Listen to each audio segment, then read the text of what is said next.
Like, what the fuck is going on? What the fuck is that? Man, it's this week actually like felt really slow. I don't know why. Like I feel like we haven't done this in like a month. I thought it went by fast until I found out I had to work on a Saturday, and I was like, "Fuck, Yeah, no, I'm never gonna. This weekend's never gonna end." Yeah. All right. Well, welcome back, everybody. We have a live audience. Yeah, we do have a live audience. So if you hear anybody laughing in the back, it's the women. Look at. Now they're telling secrets to each other. I hate everything about this. So today is, yeah, right. Today is the final episode in the Old Forester Whiskey Row, whatever you want to call it, the testing we've been doing. I hate this. So yeah, so we've been just ignore them. I just know I see it in my. We've been looking forward to this day though, or this episode for a while now, because we want to do a blind taste test and we want to figure out which one we're actually gonna like. I wrote down that I'm gonna like 1870. It's gonna be my favorite. Thinking Positive. That would be you said that last time. Positive. I think it's this one too. It's number 4. Okay. So yeah, so the way that this is set up is we had the girls. We put the numbers on the bottom, and we had the girls put numbers on the bottom of the bottles, and they poured them. So we have 1 through 4. We don't know which one is going to be which. So you're thinking 1870? That's my favorite. Okay, I really do think I'm going to be able to tell 1920. Yeah, no. I think eventually you're gonna be like, holy fuck, this one's good, and it's gonna be 1870. I can't wait. It'll be interesting. We just got to make sure we're drinking the right numbers. So this is number 1 for me. I think. Is it? Yeah. Yes, it is. Okay, so we're just going this way. So we're gonna let's set up. Oh fuck! I was gonna. Never mind. It's stupid. I was gonna say, hey, let's talk about each one as we drink. Well, we can do a light. We can do a light recap. So the lineup that we have is 1870, 1897, 1910, and 1920. So those are the 4 in the Old Forester Whiskey Row. Mm-hmm. So the 1920 is a 115 proof. 1910 is a 93, and that's the only single barrel that's here. Mm-hmm. The Bottled and Bond is the 1897. That's a straight 100 proof. Adheres to all of the federal standards for bottled and bond whiskey. That one we should be able to tell quite right off the bat because that one had a lot of rye in it. Yeah. And then the last one that we tried was the 1870 original batch. So that's kind of a blend, if I can remember correctly. Connor liked this one the most. It had a lot of floral notes to it. These are so different that we're going to be able to tell right off the bat. I think we're going to be able to know. I think so. I do. And I think my favorite's going to be 1870. We're probably being naive as fuck right now, feeling like I don't remember which one is which, but either way. I think it's going to be good. All right, well, real quick, the way that this works, first 30 minutes or so is the whiskey. So if you're not here for the whiskey, skip ahead. This one might go a little longer, so it could be around that 45-minute mark too. But we'll try to get this pretty quick. Usually goes pretty long. Yeah. That's what she said. Jesus Christ, they're just geeking the whole time. Yeah, I know. It's so funny. I know. They were looking at a hair together earlier, and it's like the most coolest thing they've ever seen. All right, well, you want to get this? Yeah. Fucking here, I got to drink water first. Yeah. Did you eat today? I did. Okay, good. I did. I'm a whole donut, a Long John donut from work. All you've eaten is a donut. 2 cheeseburgers. Okay, we're good then. We're good. 2 cheeseburgers and a Pop-Tart. No, 2 Pop-Tarts because they come in a pack of 2. So Connor shouldn't start rambling about buying 8 F40s this time. So I think we're good. But I might talk about buying an E30. All right, that's fair. Maybe. We can talk about that. Oh, yeah, there's a little bit of updates to my build, too, that we'll discuss. Yeah. Because I don't think anyone saw this one coming. Quite frankly, I don't think anyone knows about these motors. There's I've no never heard of updates them. to mine. Other than the shittiest ones aren't just in America. They're actually in fucking Sweden, too. That's what I found out. Everybody just wants $20,000 for these, and they don't even have a motor in them. I don't know what sense that makes. All right, number 1? Number 1. Do you know which one is number 1 for you? Yeah, it's right here. All right, left to right. So you're thinking 1897 or 1870. I'm thinking 1920 is going to be the winners. Okay. Yeah. You think? Wait, what? Those are what our winners are going to be. Oh yeah. Yeah. I know the winner for me is 1870. Do you want to do guesses before we? Oh, this is something. No, because okay. Ultimately, what's going to happen here is we don't know what we're going to embarrass the fuck out of ourselves until we taste. I think the taste will tell for sure. I got a tickle in my nose. Oh, dude, this is definitely 18. This is 20. Whoa. I think that's 20. Hold on. Really? Yeah. Oh, you're smelling? You're going for it? Yeah, I'm smelling. I'm not tasting it. I think number 1 is 97. Judging by the crowd, I think I'm right. We're fucked.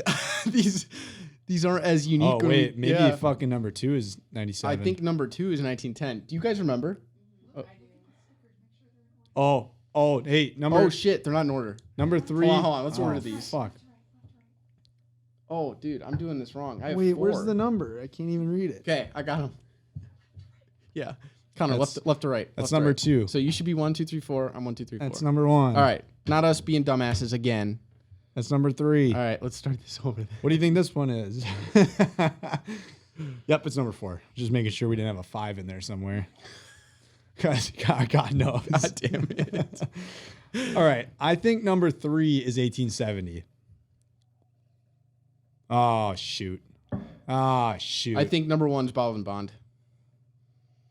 Because I get the mustiness, the cigar mustiness. I think number 4 is 1870. Fuck, I don't like this. You guys remember it? Really, all of them? Do you know what you did? Did you write it down? Wink 2 times Okay. if 1870 is number 4. Oh, wait, I said 74. Wait, I don't know what I said. All right. Number 3 is 1910. Dude, I'm gonna fucking butcher this. That's 1920. Based off of smell, we're fucked. All right, I need another sticky note. Okay, so number 1 I think is, let me do this again in order. Yeah, that's the rye. Oof, that's number 1920. Number 1 is 1920. What did you say it was? Number 1 is rye. It's rye. It's the rye. Oh, fuck, Sam, stop. No, smell it. It's the rye. Number 1 is rye. You cannot, yeah. Number 2, I'm thinking is 1870 because the number 2, 1870 had such a floral note to it. It just smelled like a fucking Sharpie flower out of that garden. one. I don't get any flavor out of number 1 whatsoever. Nothing. Oh, no. Sam, you're wrong. Number 2 is Bottled and Bond. 97. I'm gonna say number 2 is 1870. You're on crack. Number 2 is 97. That smells like yeast if I've ever smelt it. Number 1 is Oh wait, I might be wrong. Yeah, 3's 10, 4's 20. I'm positive. I don't need any more. It's taking me a second, Sam. I can't figure it out. Smell 1. Just smell number 1. This is what I remember. I remember 1920 being your very standard whiskey, caramel hazelnut. Dude, and if you smell number 4, I'm confusing myself. Caramel hazelnut.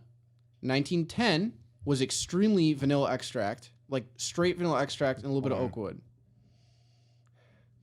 A lot of vanilla extract. Number 4 is 1910. He's just gonna say everything opposite of me just to spite.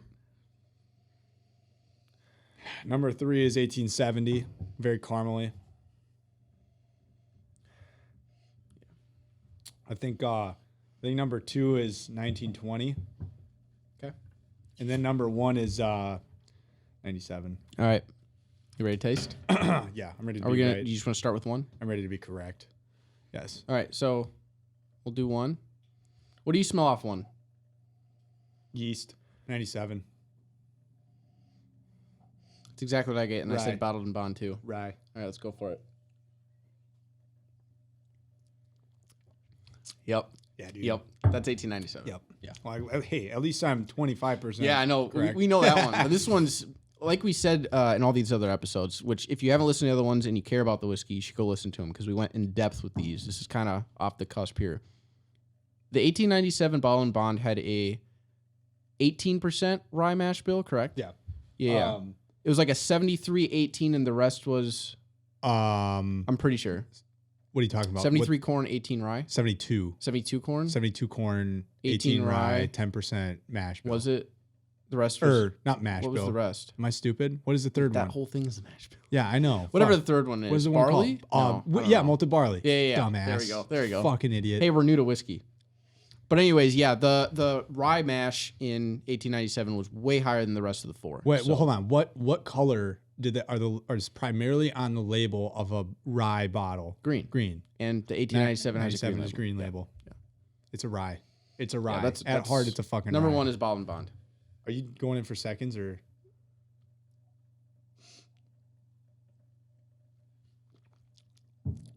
Oh, you're just drinking all of them? Yeah. Are we leaving after this or are we staying here? Staying here? Play some games? We have to get a cigar. Mess around for a little bit, get a cigar? Yeah, Oh, yeah, I know. When are we making those? We're staying here for a minute, right? What's all the right. time frame here? Like tomorrow? All right. Chugging. Ah, that is a rye, yeah. But if you're not into ryes, which we're kind of not, it's a little our annual footsie. Annual. All right. if you're not if you're not too into ryes, because of that the more of the rye, the mustiness flavor that we call it, this is a good way to get in, to be honest with you. So is Sazerac, but Sazerac is a real rye. Right. Sazerac is also phenomenal, though. So The Sazerac was not bad. You could definitely tell that bottle's been sitting for a little bit, though, but whatever. Yeah. We gotta start drinking through these. I gotta put my mic down. All right. I haven't even looked at mine. I need a sip. Yeah. Of water. Clear this out. Water.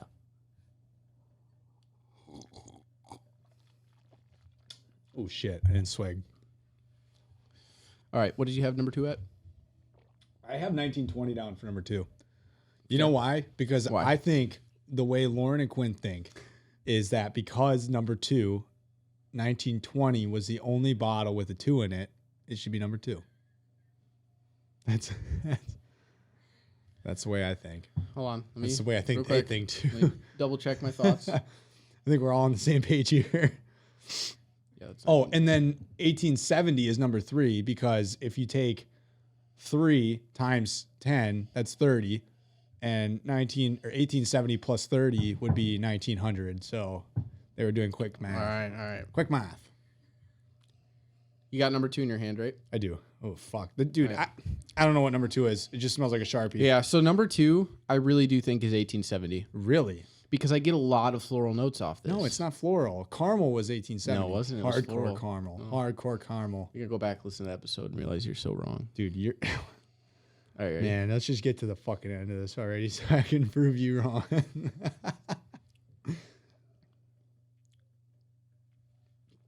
Yeah, that's 1870. It's got the cinnamon at the end. See, exactly. Yeah. Fuck off. Yeah. man. That's 1870. Yeah, it does have the spice. Shit, I do think that is. Yeah, that's 1870. now. I'm gonna save that because I want to come back to it. This was undistinguishable. That first one was 100% the rye. 1870, This has a little bit of rye flavor to it. but 1870 did. Remember, because after we drank it for like 30 minutes, I was like, wait a second, what is that? It's got that little bit, and this had a little. I think it was like 16% rye, wasn't it? Wow, that's so good. And if don't he's remember. saying it's good, then that means that that's his favorite. So Whatever. 1870 is your favorite. I think this is 1870. Well, hold on. It's now. just off the nose for sure. It's floral.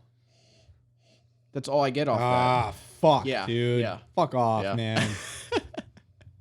Somebody switch mine around. Do you have 2? Are you holding 2? Yeah. Okay. Yeah. I think it's 1870. Number fucking 3. Dude, Yeah. so wait, then what do you think 3 is? I think 3 is 10 because 3 has an extremely Oh, high amount God. of vanilla. I have 3 down as 70. 3 has so much vanilla to it. And number 4 is your classic hazelnut Dude, caramel. if you're 100% correct, I'm done. Well, I do have the massive schnoz, so if anyone's going to guess this off of smell, it's going to be me. I have a bigger mouth than you, so taste would There you be go. Okay. taste would be my strong suit. Smell would be yours. Oh, man. Yeah. I think as soon as we try this number 3, we'll know for sure. Don't ask me to dip a hair follicle in there because that ain't my strong suit either. Fucking, I don't have any hair follicles to taste with. All right, let's try number 3. Yeah, really strong vanilla Dude, notes. I swear to God. Wow, really strong. Frosting, If we taste this and it's baked cake, it's 1910. 100%. Is that what you had down? Mhm. 10? Yeah, dude, that smells like frosting. It just smells like icing.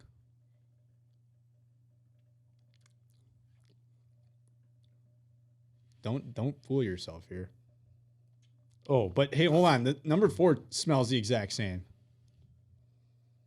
Never mind. No, it doesn't. A little bit. Why are they laughing? Dude, I hate doing live audiences. See, when we did the one with too. Alex, Nobody they were so laughed. far off. Yeah, no nobody one was laughed. laughing. Yep. They were fucking around on their phones all the time. You know, hyping us up, posting us on social media. Yeah. These ones just laugh. Yep, they're Ridiculous. What do you think? I think I think it's the 1870. smell, this is fucking me because the smell is vanilla, but the flavor isn't baked cake. And when we tried that, it was baked cake. I think it's 1870. I think it's 1870. I think number 3 is fucking 1870. I don't know. So I'll I be think honest, you had me for a I second get a there, but little I think bit. I got it back here. I do get a little bit of the cinnamon at the end of that. I'm I'm gonna positive. write down a note saying number 3 very well might be 1870. because I really like 1870. I like really like 18. Good thing I number saved. 3. It's Sorry. a good thing I saved number 2, because number 2, if we can go back and revisit it. Sam, Here. if number 2 is 1920. Oh, and you think it's 1870? Dude, I'm gonna fucking lose it. I know, because for sure. Yeah. Oh man. Oh my god. We talked about this too, because we're probably gonna get these so fucking far off. My favorite was, from what I remember, the 1920. Are you trying 3 right now still? Mm-hmm. I'm gonna go back to number 2. I'm gonna go back to number 3. I got a little bit left. I'm motherfucker. Whew. Fuck, I almost died. No. I think No, what? Did you do 4 yet? I went back to 2. 2 is 1870. No, it's the ending. The ending. No, I disagree. No, because I remember saying 1920 had a very full body, rounded out ending. How much time have we been in here? 16 minutes. 16 minutes? Fuck, dude. I'm ready to be at the part where we look at the bottles already. I want to know what this is. I think number 3 is 1870, Sam. Fuck, dude. I have 70 written down because it might very well be.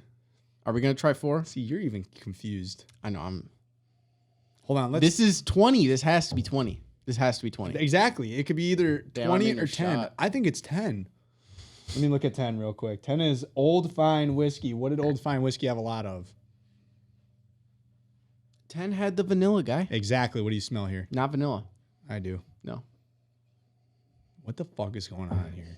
They're crawling around like earthworms. I was going to say, I really hope they do army crawl out of here. That's so funny. You fucking is. All right, let's go. You want to go Last for it? one. I'm right. You're wrong.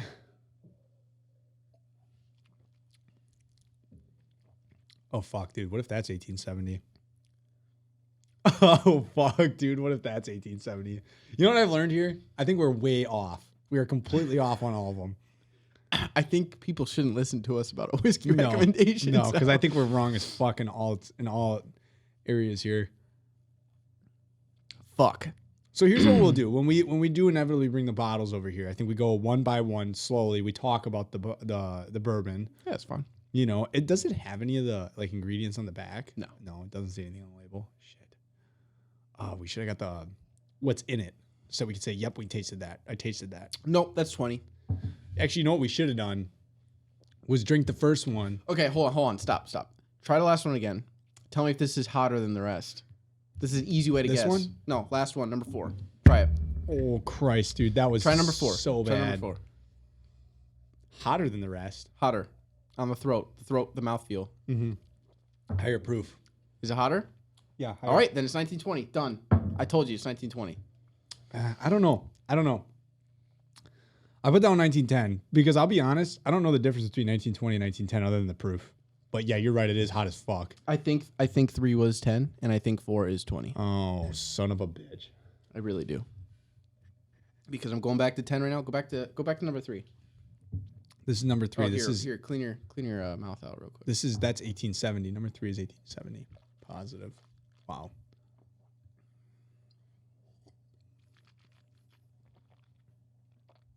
Son of a poop.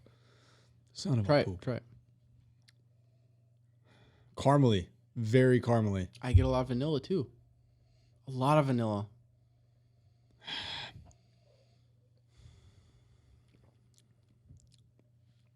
Oh, Christ, Sam. I don't fucking know anymore. I don't know, dude. I'm lost. I don't even know where we're at.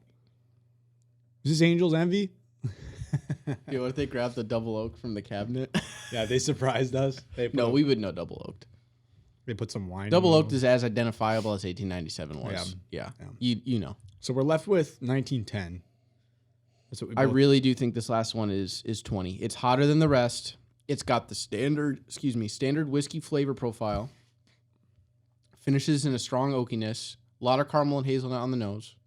I really do think this is 20. So I'm going to change mine here. Based off of smell, I think it's 97, 1920, 1870, 1910. Based off of taste, I think it's 97, 1910. That last one has to be, dude. For some reason, that's hot. 1870,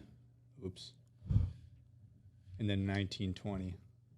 So I'm switching the 1910 and the 1920. All right, around. so my final guess is going to be number 1 was Bottle and Bond, so the 1897. Number 2 is Original Batch, which is 1870. Number 3 is Old Fine Whiskey, 1910. And Number 4 is the Prohibition style 115 proof 1920. Is that accurate? No, don't say it. We gotta look at the bottles. All right. Go. Tell me what you think. I think final guess Okay. is number 1 is 97. Number 2 is 1910. Okay. And then number 3 is 1870. So we have the exact same thing, but our middles are our 1910 and our 1970 or 1870 are swapped. Yep. And then my final is 1920 because I agree that this one's got the most alcohol in it. Yeah. Or sorry, the highest proof. So we can agree on that one. We can agree on the 97. Right. So ready to find out? Yeah. Grab us bottle number 1, would you? Or tell me which one is number 1. 90 proof? What the fuck is that? Oh, number 1 is... Shut the fuck up. So they're all in a row. Dude, shut the fuck up. Hold on. You're telling me that we confused the rye? Oh my fucking God, Sam. Okay. Oh my... What do you guys think number 2 was? Oh my fucking I thought God. number 2 was 1870. Okay, let's do this one at a time here. So number 1, which we thought was the rye, is 1870.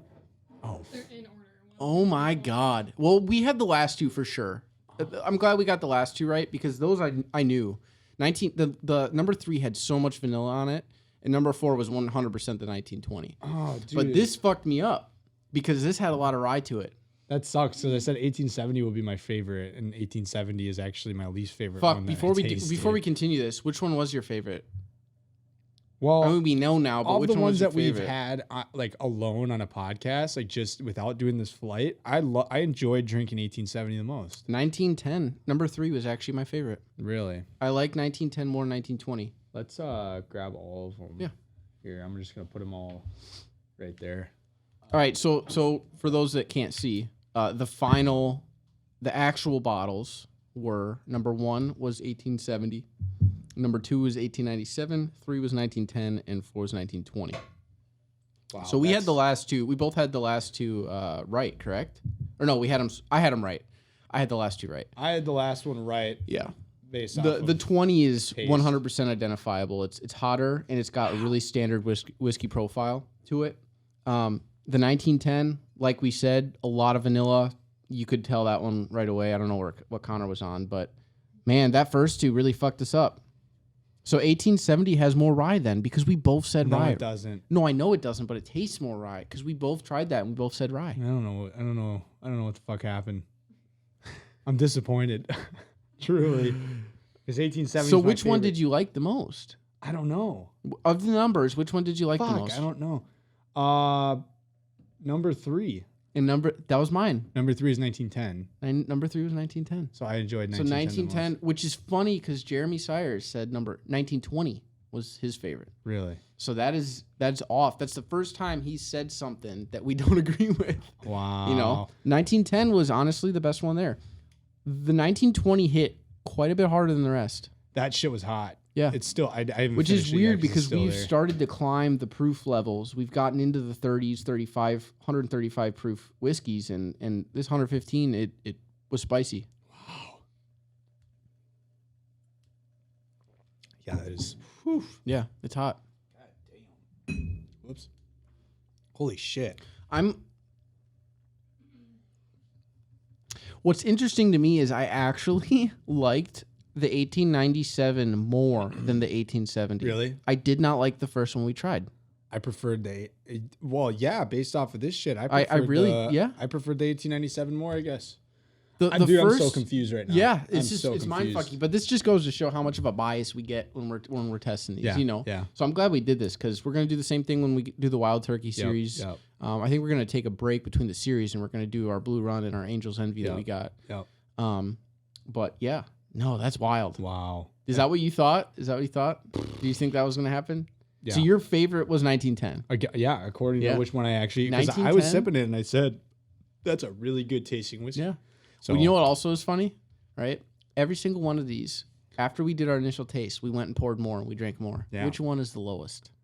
1910. That's fucking wild. Subconsciously, we drank more of the 1910 And then the than 1920 is the any second other lowest. bottle. But 97 That's so isn't weird. even empty. So the other thing too is we've never had a bottle and bond until this one. This is the first bottle and bond federally observed bottle of whiskey we have ever had. It's so weird because I feel like I actually enjoyed the 1870 a lot when we filmed with this one last week. Yeah.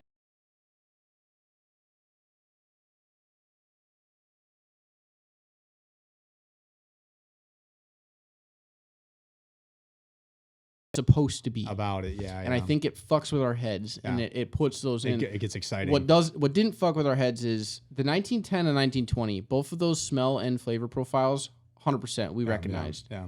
I did. You fucked up 1910. Yeah. But the 1910 was very, very vanilla. See, that's the thing is because I wanted. Oh God, I know, think I was you just wanted- really excited yeah. for 1870, which psyched me out a little bit. Yeah.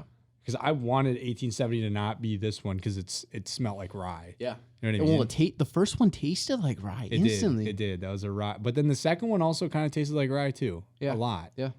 So that's where, oh man, you're just fucked up all together. But it's so cool though. I'm so glad we did this. I'm we had pissed. this. I'm pissed. And cut. we had this plan to do this just so we could get rid of those biases and figure out which one. All in all, though, we've said this with the last 4 episodes. If you go with, he wrote 1870 will be my favorite. Dream ruined. If you go with any one of these, you can't go wrong. I mean, honestly, for that, I think the lowest was like 45. For the 45 to $60 mark, these are really, really, really good options. Dude, honestly, yeah. I mean, if you're buying anything, God, Any I of don't know. these, yeah. I don't know if you're like the Blue Run, right? Like I think about that in the price range that it's at. Like you can get a really good whiskey, Yeah. in the $50 to $60 to $70 range. Yeah. It is totally possible, and it's right here. It's I know. Old Forester. Wild I know. Turkey's there too. You want to shut the door? If you guys are not coming back, Yeah, you're good. thank you. Yeah, that's very surprising. Very surprising, to be honest with you. Very, very. I That's, don't know. That's crazy. I'm pissed. I really wanted the 1870 to be like my favorite. I was like, yep, this one's gonna be it. This one's gonna be it. Yeah. So I guess now that we're done, that polishes off the Old Forester Whiskey Row, which We are is super done. exciting. It's kind of sad at the same time, It though. is very Legitimately, sad. it's like watching a movie series. it's- Like you're done. It's tough because I do think like no matter what Whiskey Row or series we end up doing next, I think this one is the holy grail as of. Oh yeah, yeah, as of guys. right now. Listen, if you're not watching this, you got to look at these bottles. Like these bottles, just everything about the presentation of these, the color, the bottles themselves, the flavor, the flavors. the smells that these put off. This is a very, very, very good. Whether it's your first time, Dude, building a collection up, or if you're a pretty seasoned veteran with whiskey, this is a great selection. Yeah. Yeah. What did I say? It was like $240 for all 4. All and 4? now that we're looking at them too, Let's they're do really- the math. Don't we have the stickers, the price stickers on I'm that? pretty sure. Oh, we put the fucking tape over there. $58.99 for the 1920. I think that was the most Do you expensive. got a calculator? Oh, I just peeled it right off, dude. Oh no, Yeah, we're never gonna know now. you can get it off. That Scotch tape or This one's 54, so 58 plus 54 58 plus 54 plus 46 plus 52. 52 equals $210. So yeah, so after tax, about 240 probably. Yeah. Yeah. So $240. I know that kind of sounds a lot to people that are new to this, but the variety of flavors that you're getting out of just these 4 bottles alone are phenomenal. Yeah. Phenomenal. Now let's put that in perspective here, right? $210. You got 4 huge bottles of bourbon, right? How much was that Blue Run? About 90 something. It was like $80. Yeah, I think it was $80, 79. I think right? after tax, let's estimate 90 something. 90 something. Maybe yeah. 100, almost 100. So I mean, God, I'm excited to try that. yeah. But that's the thing. Like for $240, you're getting 4 very different, very, very good. All 4 of them were great. I know we hated on the 1897. Turned out we actually liked it better than we thought. Fuck. But I mean, all of these were very, very good, and there'd be a very good start. So Yeah. I'm happy. I'm really excited about happy that. with that. I'm impressed. I wasn't super impressed when we first had the original back there. It was good. Don't get me wrong, really good. But man, and then we kind of deep dived into this one a little bit, and yeah, I'm impressed with this one. I don't know what series is going to top it. I really don't. Like, I genuinely do not understand. I think, yeah, dude. As far as like a run, Yeah. I think the overall coverage that this gets, I don't think Yeah. anything else touches it. Yeah, I I know. think when we get into the wild turkey, there are some very good winners there, but they're not all. I wouldn't say they're all at the level that this is at. You know what I mean? No, definitely not. Definitely Yeah. not. The creativity behind these is fucking Guys, go out and buy Old Forester. 100%. Hey, Grainworks. From Grainworks. Grainworks has the best prices of for Old Forester. Yeah.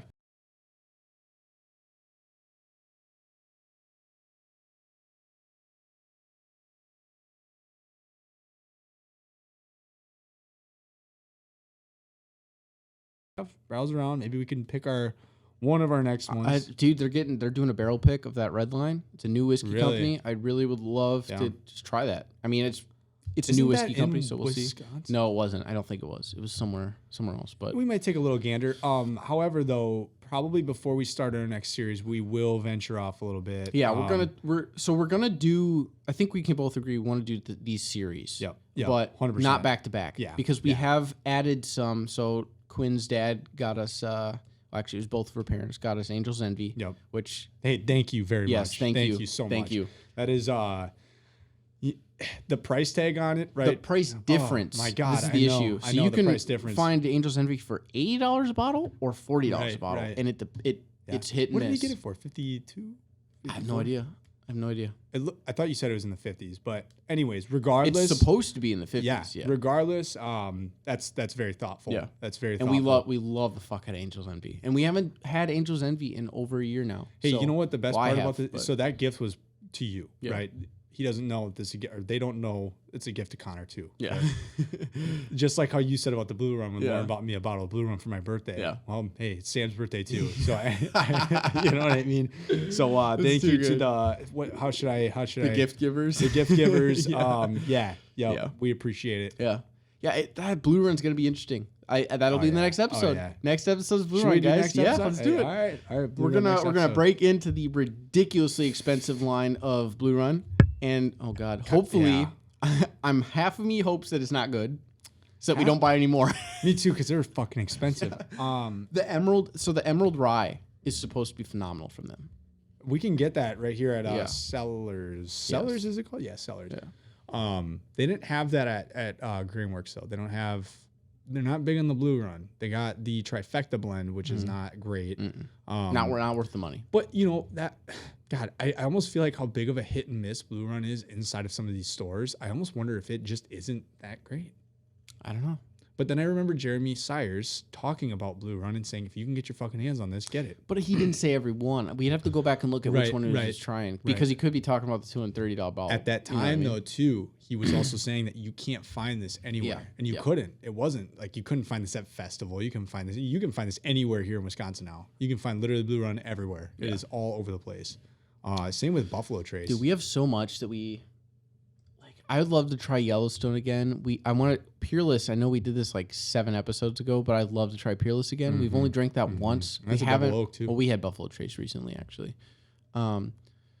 Yeah. Oh, that Driftless Glen. I mean, that's halfway gone. We got to finish that off and get a new bottle in here because that's gonna go bad pretty soon. But Wild Turkey 101, fucking winner. I don't know why I'm just saying everything we got right now. But anyways, yeah. Next episode, you want to do that Blue Run next Let's episode? do the Blue Run. Yeah, Blue Run. Look forward to it. Up on the top I'm shelf. excited. It looks good up there I know, too. I'm excited. It's okay. Regardless of what it tastes like, it is a That great is a piece. that is Great a piece. very very good looking piece. The golden butterfly or know. moth. Is it a moth? I think it's a moth. Yeah. It looks so good on that bottle. So they did a good job with that. It's the same thing with Old Forester. Regardless of how good it is, the bottle just looks so fucking good, Yeah. man. Yeah, I'm excited.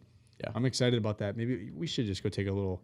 When we go to pick up a cigar, we should Yeah, go, that's fair. go We to can go. stop past Greenworks to see what they got. We're doing some nice steaks tonight with the ladies. yep. Cigar, steaks, been a whiskey. while. What do you want to drink tonight with the steaks? I don't know. We got options though. At first, it was just double. Because quite frankly, we can't open the Angel's Envy unless you want to wait could. and open that on camera. I'd rather open it Okay. on camera. I have a bottle of Double Oak downstairs that I drink. Especially, let's do the Angels Envy justice, especially for Yeah. the gift givers. Yeah. They, Yeah, they that's fair. deserve that. So we got we could do the Double Oaks. We could do the Gold Label Single Barrel Jack Daniels. We got Buffalo Trace, Peerless, Driftless Glen, Yellowstone, Sazerac, Man, I think I Wild might. Turkey 101. I think I might have We got to. we got all 4 of these great fucking Old It's gonna be an Foresters. Old You want to do that? Forester. Yeah. It's gonna be an Old I Forester. think with I the want to cigar, try. too. I think because we were surprised. Yep. I think I want to try this bottle and bond right here with I this wouldn't cigar. mind. I wouldn't mind. bottled and bond, or I original think the batch. 1910, the vanilla flavored with the steak would be so fucking good. So fucking Yeah, good. we should try that. All right, cool. Yeah. Hey, actually, before we continue off of the whiskey, Yeah. we picked something up interesting last weekend. Oh, yeah. Do you want to show it? Yeah, grab it real quick. This is a, excuse me, bottle of red wine that is Double bourbon black. barrel aged. Yep. Yep. I've never heard of this before. Cabernet So- Sauvignon. Yeah, we don't know. I don't know gave it a shit about wine. shot. Well, the thing is I think it was what it said, like 3 months. So- Aged 3 months. The Yeah. final aging is in a It bourbon actually barrel. says everything on here. At least I think. Let me give this a read here. 1924, the heart of Prohibition, and the year our winery from. Oh, hold on. Fuck. Sorry, I had to spin it. Let me restart, guys. I drank a little bit. The heart of Prohibition. No, I'm just kidding. Could you imagine all of a sudden I'm fucking British? The heart of Prohibition. Oh, fuck. All right. The heart of Prohibition and the year our winery first planted vineyards in California. During an era of gangsters and speakeasies, Damn. Americans would not be denied their favorite beverages.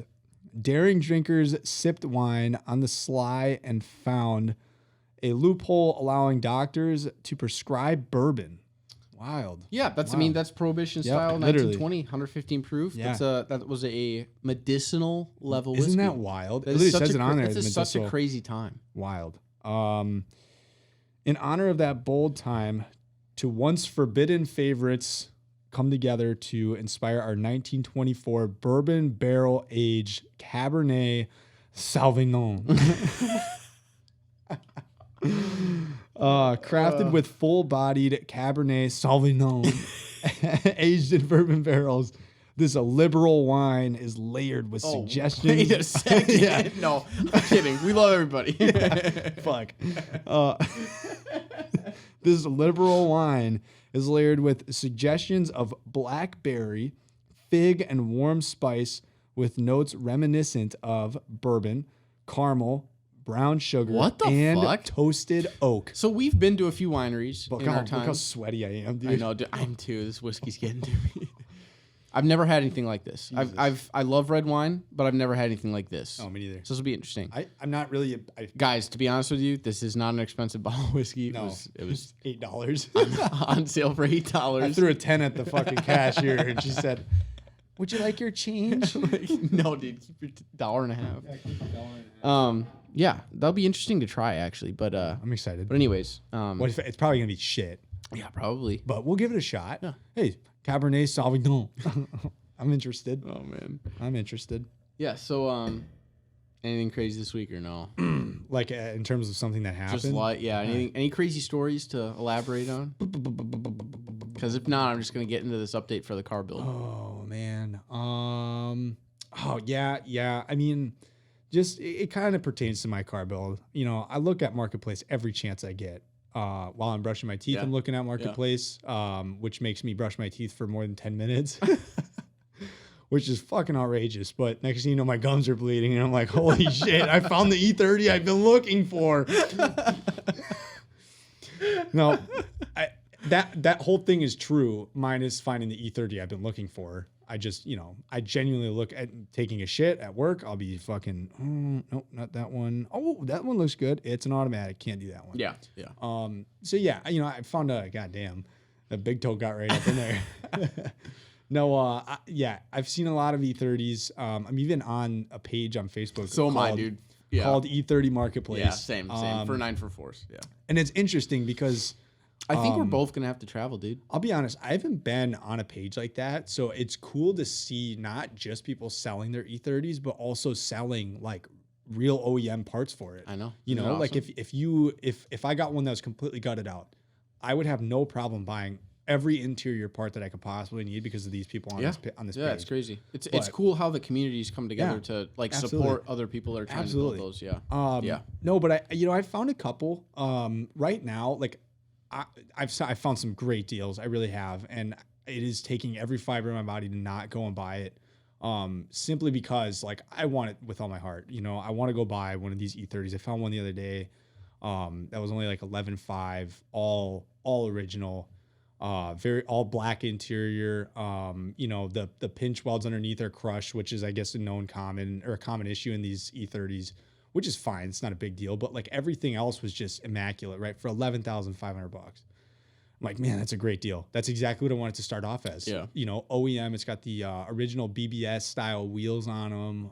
And I can have those as just like a cool centerpiece. Those factory BMW Yeah, ones. dude. They look good for they do. factory They wheel, look really good. They're probably skinny as fuck. They are. What are they, like a 5.5 inch? Oh yeah, probably like fucking 13 by 2 or some shit. Yeah. But no, really, really cool cars that I'm seeing for sale. But here's the thing. Here's the problem that I'm running into right now. I could totally go and buy an E30. Absolutely. I could totally afford buying an E30 right now. I absolutely could buy the one that I want. My only problem is that I have a truck loan, right? Mm-hmm. I have a truck loan. It's not a lot. Don't get me wrong. I'm not in like, holy fuck, I'm in debt, or I owe more than my truck is worth. I owe significantly less than what my truck is worth right now. I am in a huge positive equity situation on my truck, right? But however, based on what I'm paying and how much I owe, what I don't want to do is go and now owe more money on an E30. Are you trying to take a loan out for that? I'm going to buy mine out in cash.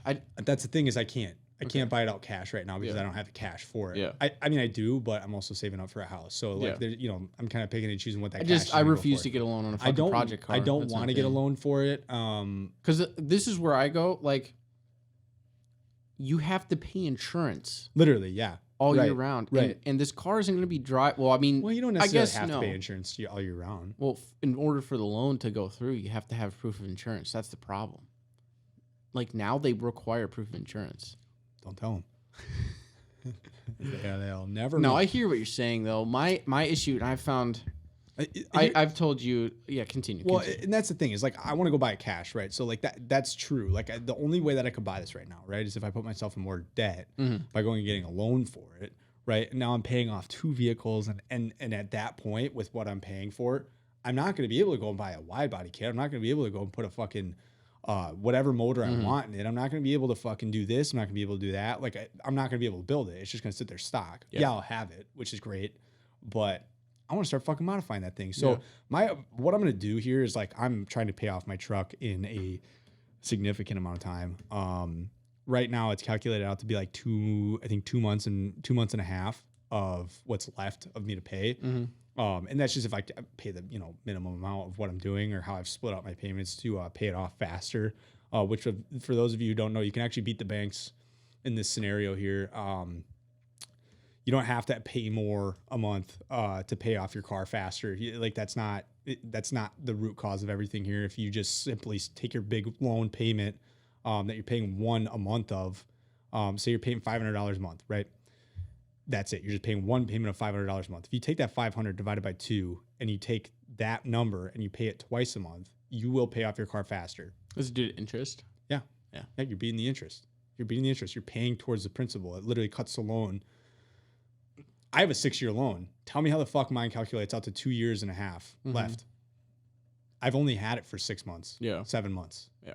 You know what I mean? So simply just by cutting it up and making more payments a month, you're paying it off faster because you're beating the interest. So what was I talking about? I was talking about something else. Reasons you don't want to get. Oh, get yeah.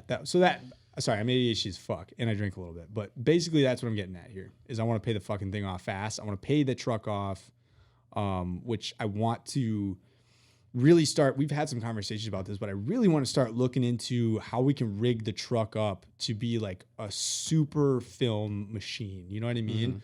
So like we have kind of solving all the issues that we've been So, experiencing. and I think about problems like that. Okay, so here's the thing, right? It's a truck, gas mileage. Oh, it costs so much money to pay in gas, right?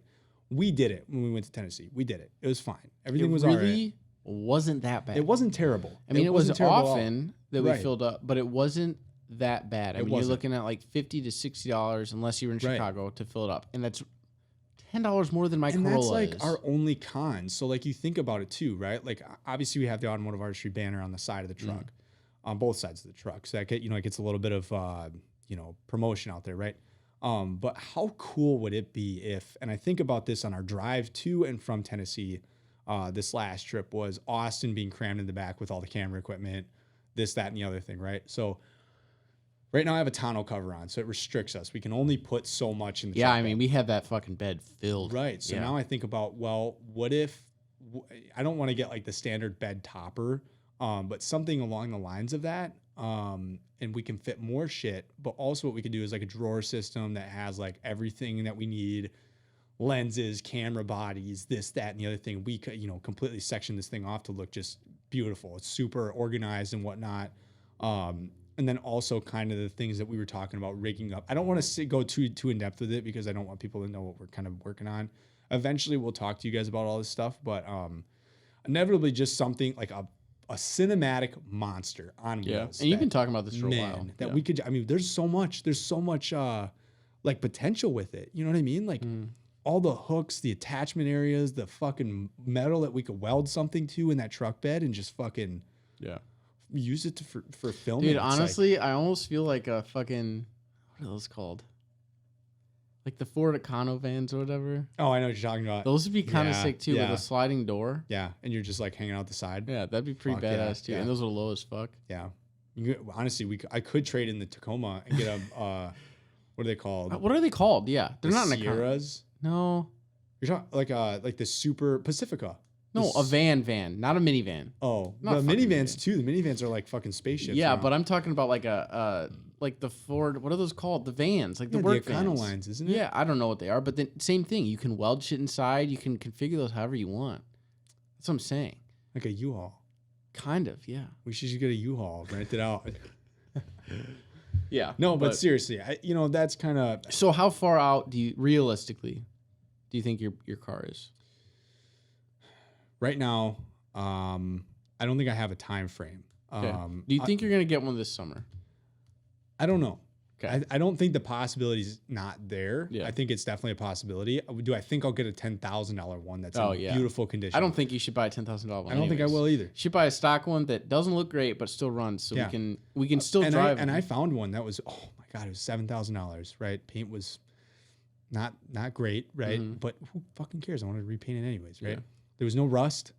I mean, minus underbody rust. You know what you're gonna get with an 18 or 1986 car. You know you're gonna get rust. You know, so like it's like $7,000 and it's just fucking beautiful. It already had coilovers in it, which is cool. I'd probably end up redoing the suspension anyways. But something like that. Fuck. Are you gonna? I forget. Are you gonna go air?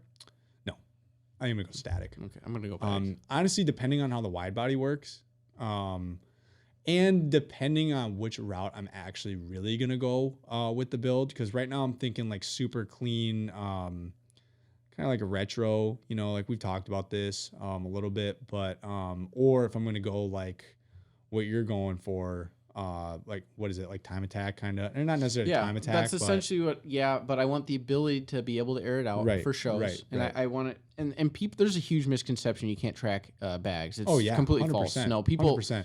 People track bags all the time. I think driving in the winter with bags is probably I would never way that worse. That will never go out in the winter anyways. But that's what I'm saying is I think like you have way more durability driving bags on a track than winter. Like winter is gonna fucking ruin your bags. This is my build, and I think both of our builds are gonna be very multi-purpose. They're to further widespread our company, which we're not gonna get into why, but that's part of it. They're for our daily car, not our dailies, but our daily built cars, our project cars, something we can always consistently work on, and something that we can show what we're capable of, and then also just have fun with, enjoy. Yeah. So I think static. The reason I want to go bags is because I think about your car static, and your car was not low static, and your car was not flush static. Right. And when I think about what we want to do, if we were to do that, it would be it's a pain in the ass. I don't want to fucking freak out pulling out of a gas station. It is a pain in the ass. It's so fucking dumb. It's a pain in the dick, but it's part of the culture. Yeah. You know, that's part of it. I mean, I don't know. Something about static was just, I don't know. I just felt very grounded. I felt very just stable. I don't know. It just felt fucking great. I think the big thing for me is with the misconception is I look at all the performance cars that have bags from factory. Yeah. Or there's hydraulic, a lot. right? There's a ton. Almost every performance S and up Audi. Huracans, like everything. You know, Urises. So you think about them and do those have fucking issues going around a track? Absolutely not. So No, I think it's bullshit, but Do it. Yeah, so I'm doing bag for sure. 100%. I'm tossing up the idea of it. I think it'd be fucking sick, especially for an E30. I think it'd be fucking awesome. But back to the question of do I think I'll get one this year? I don't think the potential is totally out, but finding the perfect one for the perfect price is what's probably going to stop me. As well as where I'd like to see my sorry, I keep saying debt. It is debt. Where I'd like to see how much I owe left on my truck in the next couple months. And unfortunately, I shouldn't say unfortunately, I am so grateful to have the ability to go to Key West, Florida for a week this year, which unfortunately I'm going to miss the season opener because I'm going to. What's sad is I put that poll on my Instagram. You know the only two people that said they weren't going? Me. You and some other, I forget. Yeah. Somebody that he's followed us for a while, but really? Yeah, it's only you two. Yeah, I know. I'm really disappointed. I talked to Mark the other day about it. He was shaking his head, and I'm like genuinely beating myself up that I can't go. And just to be in Florida is like, it's not worth it. Like, and for those of you who are probably saying, "Oh, this ungrateful bastard," no, like this. I don't think you guys understand how much this means to me to be able to fucking just go out there and film and talk to the people that I care about the most. Which this is our local. It is the event of Wisconsin. This is. I'd rather miss Gatlinburg to make it to a WCC event over anything. I'd pick WCC over fucking IMSA. Yeah, I mean, like that's just how much this shit means to me. Yeah, and that's the thing is, I'm grateful for the ability to go to Florida, and have this break, which I do need a break. I really do. I think I've been working fucking so damn hard, and I definitely deserve a good week, just out there. Lauren and I, my mom, my sister, and her boyfriend, and Chris, obviously, just having a good getaway will be nice. But that comes with some financials to do a trip like that. Especially in Key West, that shit ain't cheap. So it's kind of frustrating. Otherwise I would have put all that straight towards the truck, and that's just going to get me closer towards, or even keep the truck where it's at and put that towards an E30. You know what I mean? So that's kind of where my mindset's been at. It's just like, what can I cut out so that I can get closer to one, paying this off and buying this. Mm-hmm. So we'll see. I don't think it's completely out of the ability to get it this year. But I don't know if it's going to happen this year. I really don't. And there's a lot of factors that go into that, not just financials. Yeah. It's also where the fuck am I going to put it? So I think realistically, mid to late summer, I will have a running car. I don't think I can make it through another full summer, and definitely not another winter without a project. Yep. And I think both of us just want to be able to go up to Door County and cruise. And I think if we just have one, we just take the car. I think that'd be great. But I think I know for sure I'll have an engine first. So let me quick into this. I had a little update with the project car. So while we're waiting for funds to be allocated, as well as timing, location, things like that, I've been doing a lot of planning. Yep. I'm probably overthinking all this, but I have everything fucking fully out. I have lists of things that are going to be needed, so I'm making sure all the bases are covered. I just took a look at the engine choice that I went with. So what I wanted to do was the LS1. Mm-hmm. I genuinely do like how they sound. Yeah, they sound fucking amazing. Plug and play. Yeah, it's for the 944. It's plug fucking crazy. Yeah. But the other thing too is it comes with cost. In order to get the effect that we want with the perfect 50/50, you can't get a 5.3 steel long block. You got to get the aluminum LS1 out of the C5 Corvette, and those are not cheap. No, and they're also very hard to find around here. How much? Like $5,000+ for the motor. So, that's cheap for a motor. Yeah, but still, with all that fucking hassle, it's like at that point, why? The other thing too is it's so plug and play. And I know people are like, no. The LS1 swap, you literally buy a kit, everything matches up. Yeah. You literally don't have to change barely anything. Unless you're going crazy, but for what I was doing, you barely change anything. Yeah. Into the 944. And I don't know, I just looked at it and I was like, I'm not a fucking crazy rich person. We talked about this, I want to keep this a reasonable build. I don't want this to get out of hand. So I did a little more research and I looked at other options that will. So the biggest limiting factor with the 944 is the vacuum pump area, the front subframe. A lot of times with engine swaps, they have to be removed, cut. We're gonna do a lot of fab on this car, but I didn't want to deal with that. And I was looking at other motors. I looked at the V8, fucking great, but at the same time, I feel like it'd be doing a disservice to the Porsche brand to put an American V8 in that. Yeah. If it was a European 100%. V8 where you're getting the higher RPMs, I think that'd be fine. 100%. But there's no European V8s that one fit the way that the LS1 does. I mean, 944 is very tight. It's narrow. Yeah, it's narrow. So I basically looked at other options, and I the first thought I had was, okay, well, I do really like the K20 and the K24. Yep. Okay, so I looked at those. It's difficult to get those to fit in the longitudinal direction. Yeah, Normally, those are a transverse mounted engine. Right. You're talking about mounting a front wheel drive engine to a drive shaft into a transaxle in the rear. It was just kind of a nightmare. Yeah, it's gonna get messy. No one's that I've found has really done it that often, so I didn't want to risk it because that would involve us fabbing up engine mounts, and that's a whole lot of stuff. Yeah, I can't do that. Then I looked at those that know will know why I started looking in this direction. So early 2000s, Chevy made an engine to compete with the a GTR RB engine, and it was an inline six called the Vortec 4200. Hell yeah! And this motor sounds insane. I bet anything called that will fucking. And it looks great, and it was cheap. It was like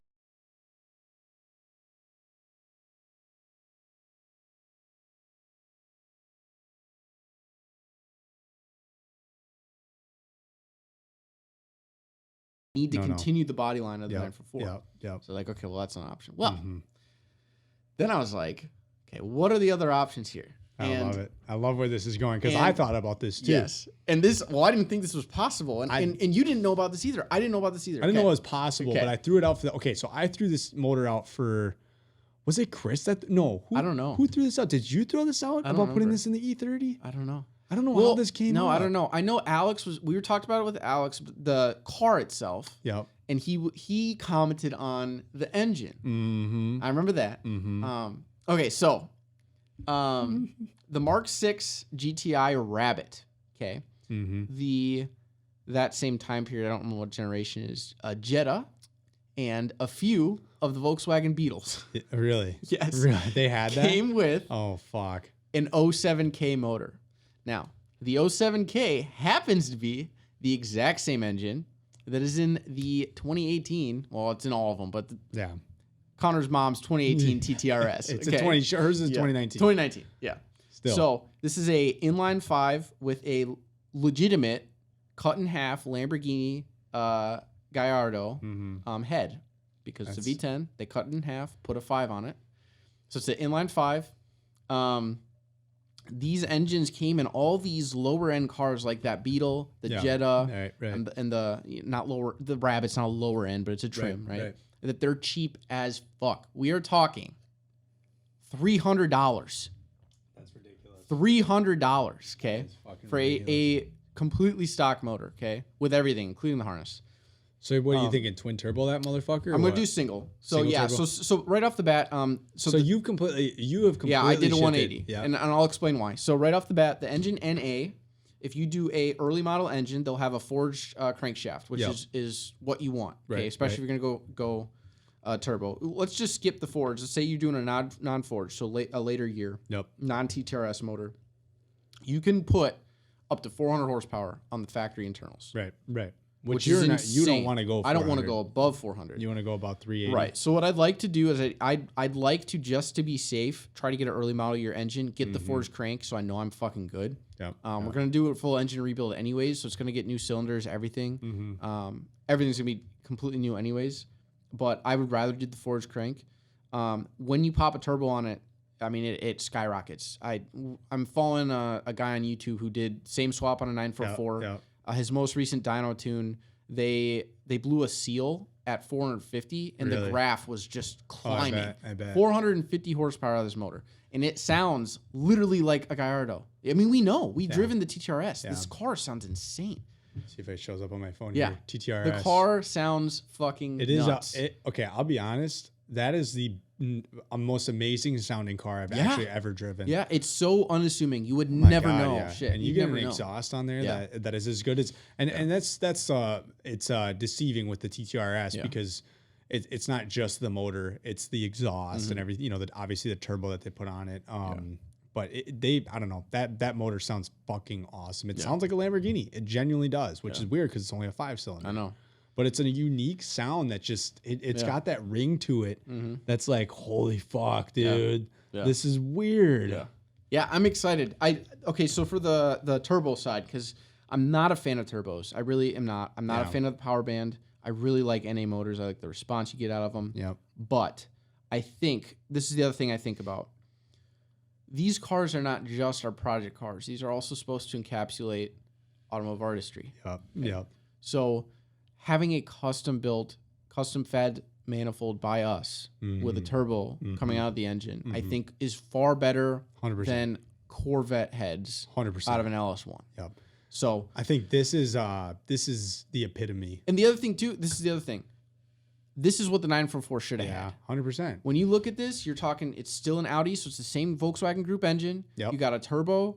It's got the beautiful Sam, everything Sportback car. about I know. this new know. idea makes sense. It does, Everything about and it. I think it's going to do the car and the platform justice. I think it's 100%. going to pull everything together. It's a beautiful looking engine, guys. If you haven't seen it, look up an 07K motor. The heads on these are just gorgeous. You know what I'm thinking for a motor for the E30 is something that I think will do the E30 justice. And it's a motor that I have a lot of familiarities with, which is the one that's exactly in the GTI or even the Golf R. Yeah. Something like that, big But- turbo. yeah, I mean, fuck, dude, that puts out a good. I'm talking. Okay, big turbo, the Golf R motor, dude. You can get that thing up to over 400 horsepower Oh yeah. easily. Yeah. Because those are what 350 stock, right? Yeah. Because you got your GTI up to the stock. Actually, I think they're about 320. Oh, okay. But with the right tune, I mean, you can put that thing up to about 380, Yeah. and leave it at that. I think Chris was talking about tuning his Golf R that he has, Yeah.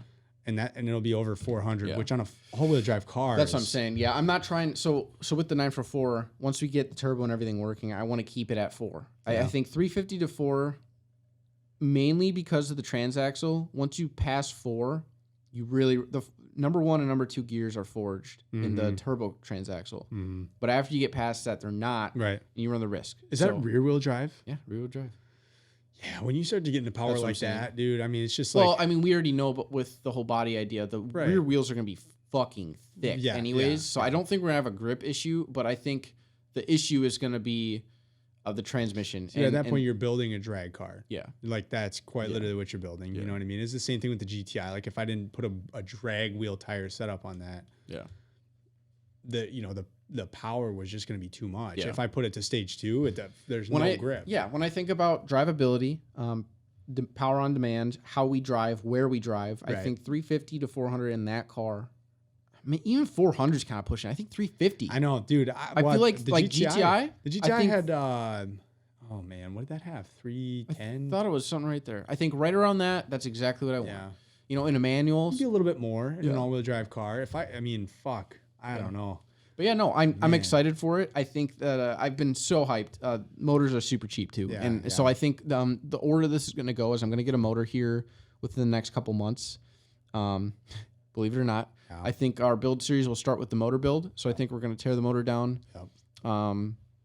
get that built up, and then get it wrapped up and sealed so it's not getting any corrosion. And then I think at that point you might start seeing us trailering some cars. yeah, home. I think that. So I'll be honest with you. With the 944 right now, the issue is we both decided we want relatively factory. They don't have to be good condition, but drivable base cars because we want to we want to experience it right off the bat. Yep. Right, and 2, we want to experience what the original experience was supposed to be. See, that's the other thing that I've been seeing a lot in the car that I'm looking for is there's a cream interior option. And great, cool. You're selling it for like a decent price, but I just don't want cream interior. I don't care because I'm redoing my. I don't want to interior. have to deal with it though because I'm going for black on if I just buy it from like straight up all factory black, all I have to do is put new seats in it, new steering wheel. I got to change the gauge cluster. That's fair. That's fair. I'm done. Yeah. I'm done with the interior. The interior's done. So I'm trying to kill 2 birds with 1 stone.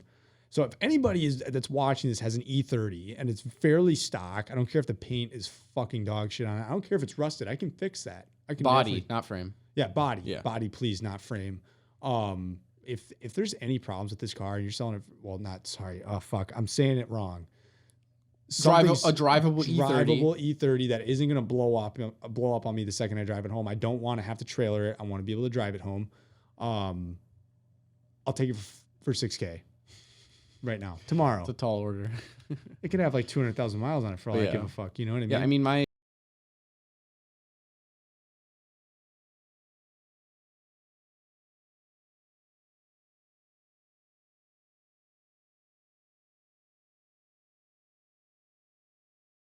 Car in our garage with the engine in there, you know, with the engine sandwich wheel in the corner. So I think the engine will come first, and then like I said, I think halfway through to the end of this summer, I'd like to get the car so we can take it up to our county a few times, and then get it in a garage for winter and start to build this winter. Yeah. The other limiting factor as far as time is the only known bell housing adapter and engine mounts are on back order, and I sent them an email. That'd be the only hurdle. So get it ahead. And yeah, but I don't know when they're going to come out. The other option would be make some friends in the machine shop, and we're going to have to CAD this shit up, you know. We'll see. I mean, we know the rear end's going to have to be heavily modified. Yeah. We'll see. I'm sure we could find somebody that can make one. I think, I mean, the exhaust, I'm going to be welding the exhaust. It's going to be a custom exhaust because these exhausts don't exist. What I did find, you're going to love this. Do you know what does fit the 944 and this engine? What? Half of a Lamborghini Gallardo header. Jesus Christ. So you can put the Lamborghini Gallardo header on the Lamborghini Gallardo heads on a 5-cylinder in the Turbo 944 and then put the downpipe right off that. So I don't know how the fuck much they're titanium, so I don't know how much that's going to cost. But how cool would that be? Have you seen... Let me see if I can find a picture of this. That'd actually be fucking sweet. The way that these wrap around each other, they look so goddamn good. Man. I need to start looking into my motor for the E30, because here's the thing is, like, I genuinely don't think I'm going to be able to get one for cheap that runs stock motor. I really don't. I think people are asking way too much. I've been seeing them. I think let me keep looking. I'm going to scroll through Marketplace right now. Oh my God, dude. Wow. That looks fucking awesome. So imagine that, and then you cut it off right here, right at the base. Right. And then you plop a turbo on right there. Wow. Right in the front. Yeah. So I'm pretty hyped for it. Holy crap. Yeah. I'm excited. Dude, we're gonna get that engine in a stand. Connor's gonna learn a whole lot about engines. Have you ever torn an engine apart? I've not. I've not torn an engine apart, but you guys are gonna fucking see this shit, and it's gonna be a blast. We're gonna be drinking whiskey and smoking cigars while we're doing the thing the whole time. It's gonna be a blast. It's gonna be great.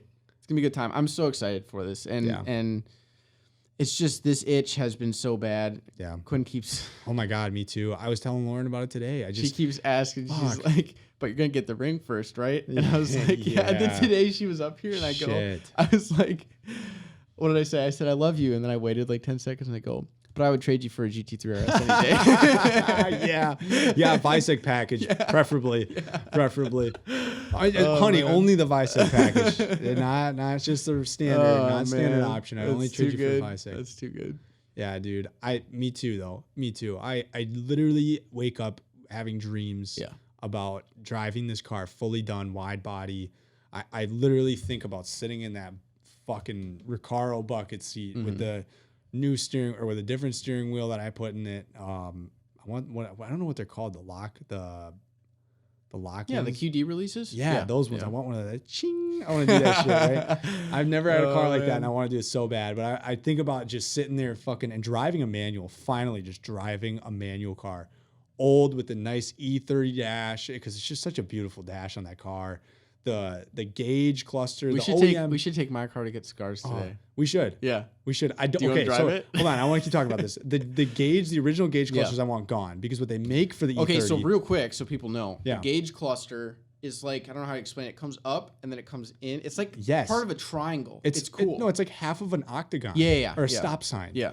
But basically you get rid of that. You get rid of the OEM tax, which I love the OEM tax. Don't get me wrong. I'm not saying this because I hate it. But when it's a wide body car making almost 400 horsepower, and I got the most beautiful stance in this car, what I want, and they make it, is as a replacement for that, where it's filled in and there's just black spots on the side, but it's just a rectangular digital gauge cluster.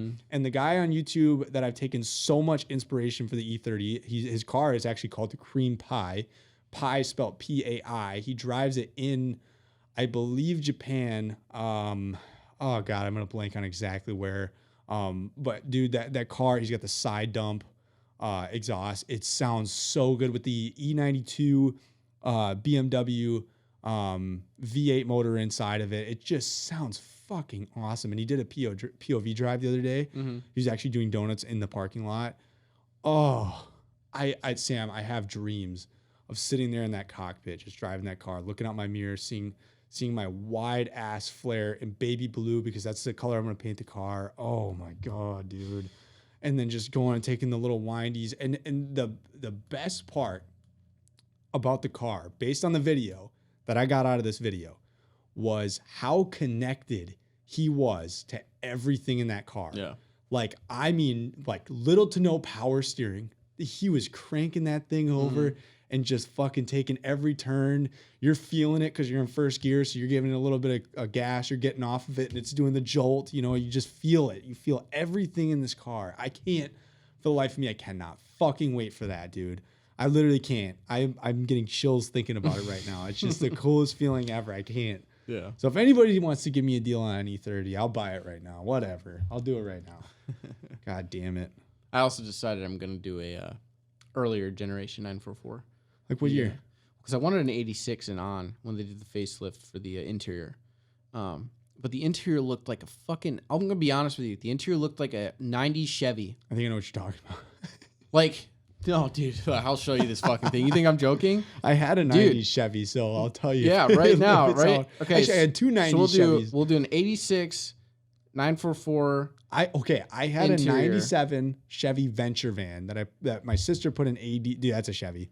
That isn't That's a Porsche Chevy. at all. No. This is not Well, Porsche. The gauge cluster is Porsche. No, the gauge cluster is flat. Okay, that's the problem. Oh, Porsche gauge yeah. clusters are supposed to be circular. Do you know what the and the 80 circles go from big to small. Do you know what the 84 944 interior looks like? Probably a Porsche. Mm-hmm. Hey, I had a Chevy Venture van. It was a 98. And then after that, I had a Chevy Lumina. Look at them gauges. That looks pretty damn good. The triple gauges on the like dash, that. and then you get all your boost pump and your oil pressure gauges in the center there. Yeah, that's hot. Way better. That's Way hot. better. So I'm gonna do an earlier gen, and then the other thing too is I kept looking for a fucking turbo. You can't find turbos for under 20,000. I'm not. That's No. They're all pristine. I'm not gonna waste a pristine car. So I'm gonna get as a 944 NA, and then like an 84 to 85, and then I'm going to. We're going to figure it out. I mean, we're doing a body kit anyways to figure out how to get the turbo front and the front bumper on there. Because the car itself is the same. It's just the body is slightly different. And then I'll swap a turbo transaxle in there. But yeah. I'm excited, dude. We need can't to wait. get part of it closer than sooner than later. But yeah, hopefully, like I said, I'd like to shoot for this mid to late summer. Oh my God. I think getting one towards the end in the fall where we can just at least drive up to Door County and spend a day up there just cruising. 100%. You know, And then eventually, you know, we put the roof racks on them with tents or something and all the shit for camping. We Dude, go camping yeah. on them. Oh my God. you fucking walk away to go to the bathroom, come back, Fuck. your car's fucking bagged, slams the ground with a tent on the top. In the And then you woods. buy a 4Runner or whatever you're going to buy, whatever you plan on buying, and we haul them down to... I'm going to buy a Corolla to haul it. Fuck it. Why not? Bag it. Wide body. Fucking put a V12 in it. I mean, fuck, mine's versatile as shit. It's got a trailer hitch. Shit, why not? Why not? Man, God, I'm so excited. Hey, speaking of, Greenworks closes in 38 minutes. So if we were planning on stopping by there, Do you want to? we might have... I mean, I don't know. What is it? What's there that we want? Right now, we should probably chill out on buying because we have multiple whiskeys. We need to try Right. still. It's always good to go pop in, though. Every weekend we should say hi to them Yeah, that's fair. because they're great people. Yeah. You know? But yeah, guys, I get an insane hard on when I think of E30s. I do. Like, I genuinely do. It almost gets bigger than it normally does when I think about E30s. Yeah. Sorry, Oh, sorry, man. Lauren. All right. That is a good place to end it today. Yeah. Great place to end it. Great place to end it. Cut. All right. Hey, thanks everybody for listening to our alcohol-induced rambles. Yep. I hope everybody is looking forward to our car builds. I know they're hypotheticals right now, but they're gonna happen. Yeah. Sooner than later. So Hey, you know what? That's what it's all about, though. That's what it's all about. yeah. everybody that even the non-hypotheticals, the ones that have already happened, all these people that have built cars, it started somewhere. That's what this is about. And for the people out there that have these big dreams and aspirations to build a fucking car, and you get shit from people that say, oh, you can't, you're going to have to deal with this problem or deal with that problem or deal with this problem. Don't fucking talk to those people about it anymore. Don't. Keep having your big dream. Go buy the fucking shit. Watch the people who have done it. Mm-hmm. Someone's done it. Somebody's done it. Yeah. Watch it on YouTube. Find the people that have done it, and go take some fucking notes from them. Yeah. Don't talk to the people that are going to sit there and say, "Oh man, you're going to have to deal with this. That ain't going to work because it ain't going to fit right there." And then you're going to deal with this and that, and then you're going to have to tune it to this and that. But shut the fuck up. Yeah. How about that? Yeah. Shut the fuck up. I'm not going to talk to you about this anymore now because you are going to ruin it for me, and I would prefer not to talk to you about it. Yeah. Period. Move on. Move on from that person. Yeah. Move on from that person. If you have the big dreams and aspirations to build a car like this, don't listen to people like that, because they all started somewhere. You look at all these people at these shows and you see their cars and you're like, how the fuck did you even start? Where did you even start? Yeah. Somewhere. Somewhere. Started on BRZs. Somewhere. Man, they might have just pulled that shell in and they're like, huh.